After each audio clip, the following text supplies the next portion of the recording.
बिस्मिल्लाहिर्रहमानिर्रहीम अस्सलामुअलैकुम दोस्तों, क्या हाल चाल हैं। मैं उम्मीद करता हूं कि मेरे तमाम दोस्त खैरियत से होंगे। दोस्तों, खुशी भाई एक चोलस्तानी और साहिवाल गाय का क्रॉस लेके आए हैं फॉर सेल के लिए।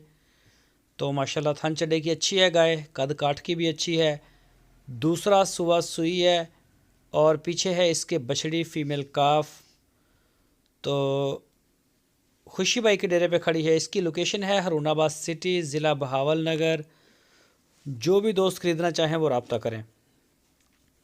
इस गाय का पिछले सुबह का जो मिल्क रिकॉर्ड बताया है खुशी भाई ने, वो बताया है 18 लीटर 2 टाइम का।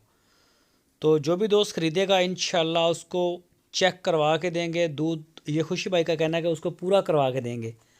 तो जो भी दोस्त इंटरेस्टेड हों वो जाके डेरे पे मौके पे अपना दूध पूरा करें, इसकी 2-4 चवाइयाँ करके चेक करें, तसल्ली करके ख़रीदें। इसकी जो डिमांड की है खुशी भाई ने वो 1,90,000 रुपये की है।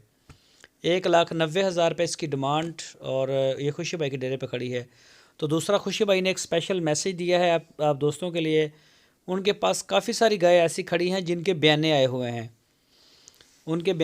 तो सारे दोस्तों से हम्बल रिक्वेस्ट है कि आप अपनी बाकी पेमेंटें क्लियर करें और 1-2 दिन के अंदर अपने जो जानवर हैं उनको वसूल करें। तो काफ़ी मसला होता है सब्ज़ चारे का, लेबर का और ख़ासकर सर्दियों में छत का। तो सारे दोस्त जो हैं वो तावन करें, अपनी पेमेंटें जो हैं वो क्लियर करें और अपने माल को वसूल करें। दोस्तों, अगर आपको हमारी वीडियो अच्छी लगी है तो इसको लाइक करें। जो नए दोस्त हैं वो चैनल को सब्सक्राइब करें और बेल आइकन को प्रेस करें। वीडियो को दोस्तों